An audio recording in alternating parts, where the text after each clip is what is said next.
Hello, everybody. This is Gary. Today is Thursday, July 23rd, 2020. It's 4:06 p.m. Eastern Standard Time in the United States, and this is my update on my coping with schizophrenia. The past 4 days I have spent in the emergency room psychiatric observation unit in Rochester, New York. I was held for 72 hours for observation.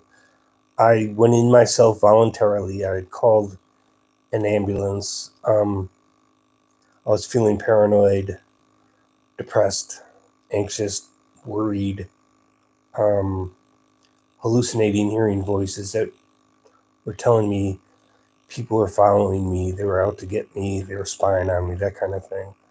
Um, I wasn't sure that I could prevent myself from doing something stupid, be it violence or suicide, although generally I don't commit violent acts, and obviously I haven't committed suicide.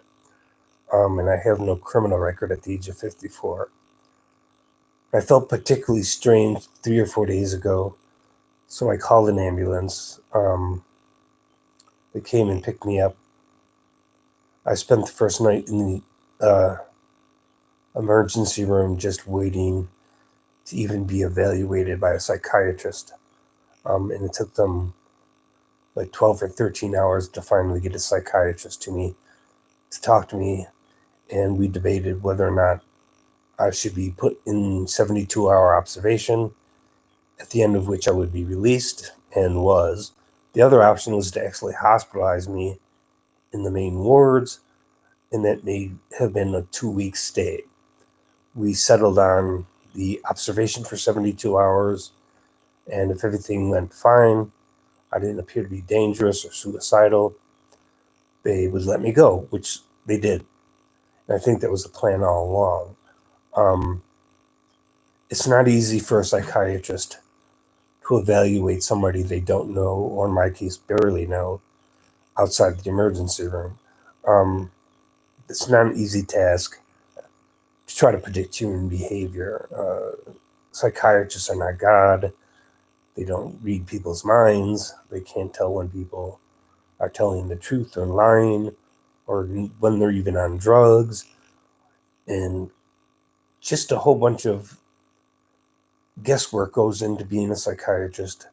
And that's not a rip on psychiatry, that's just the facts that psychiatrists are human beings and their job isn't easy because they are bound to make mistakes. My sister committed suicide with a double barrel shotgun. She blew her head off back in 1996. I had 9 living brothers and sisters, and she was the third oldest, one of 4 girls, and there were 6 boys. Um, all my other brothers and sisters are still alive, as am I. Um, I've never made a serious suicide attempt. Um, any attempts I made were sort of half-ass, not really intending to die, like overdosing on Benadryl.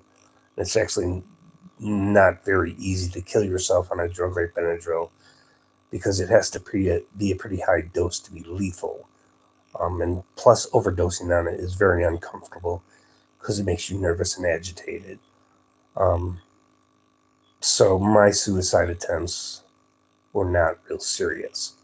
My sister, of course, had the goal of actually dying, shown by the method she chose to die, which was a shotgun. Not easy to survive a direct blast to your head. Um, so they evaluated me, redid my medications a little bit, since one of the problems I was having was I wasn't sleeping. They added trazodone to my nightly medications. Trazodone is an antidepressant, and one of the side effects of trazodone is drowsiness. So it's often prescribed for sleep because it's not addictive, like benzodiazepine tranquilizers or sleeping pills like Ambien, among others, which are addictive and can cause very weird, bizarre side effects. Um, my understanding is that if you take Ambien, You might get up in the middle of the night while you're sleepwalking and perform really complicated tasks while you're asleep, like cooking a meal and eating and forgetting or not even know that you ever did it. You wake up the next morning in your bed not knowing that you cooked in the middle of the night while you were sleeping. I forget what the technical name for that is, but it's very bizarre, and it's just better to avoid those kinds of sleeping pills.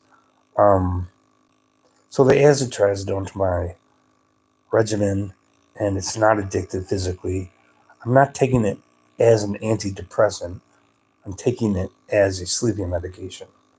Although I guess possible side benefits are the fact that it is indeed an antidepressant. Um, they put me on 100 milligrams of trazodone nightly. Started when I was in the hospital on the first or second night that I was there, and I got sleep on both nights that I was in the hospital. Um, had some trouble sleeping last night and the night before. Might be going to bed too early. I keep waking up around 3 a.m. and find myself not able to get back to sleep. The other major thing I've done is reduce my smoking. I'm now using the nicotine patch and nicotine gum to reduce my smoking. Not necessarily to quit, not yet, but just to reduce the chain smoking that I've been doing for the past couple of years.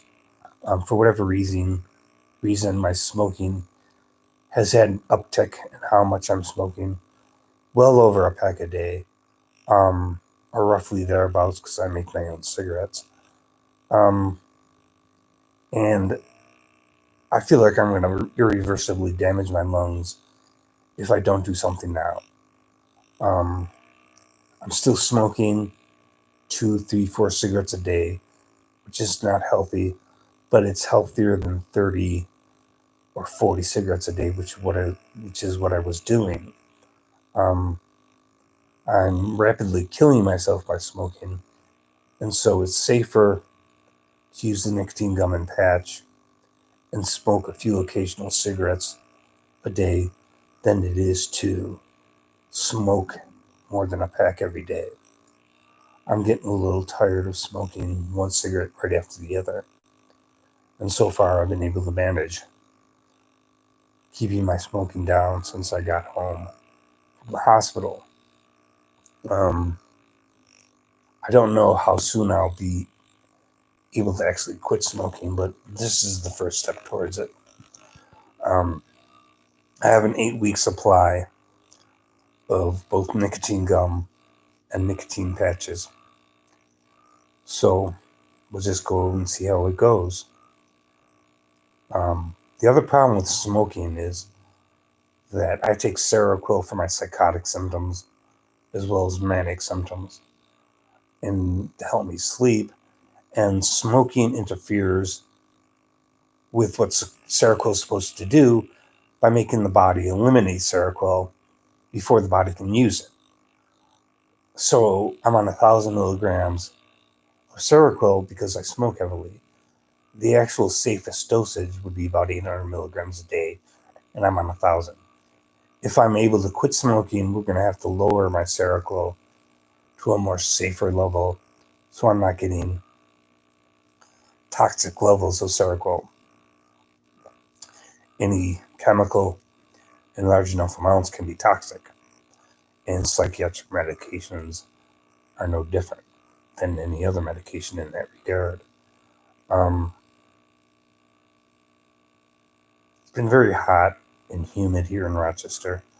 It's not the same thing, of course, as living in the deserts of Arizona, but it can get pretty warm. I sweat very easily and I get dehydrated real quick.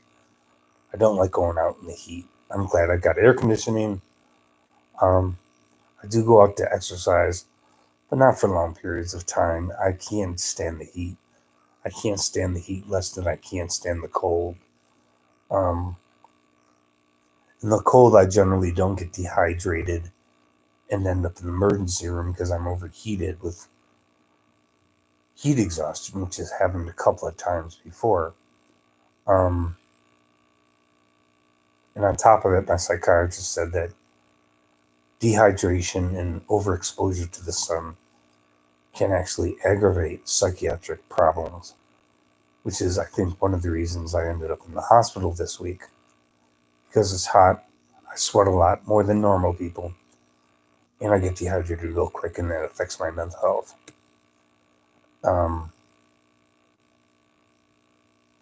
So I guess that's all for now. I haven't made a video in a few days. Thought I'd make a real quick one. Like, comment, share, subscribe. Press the notification bell if you want to help out my channel. Give this a thumbs up and share my videos on social media. It would do a lot to help me expand my channel. If you have a topic you want me to do on a video, let me know in the comments section.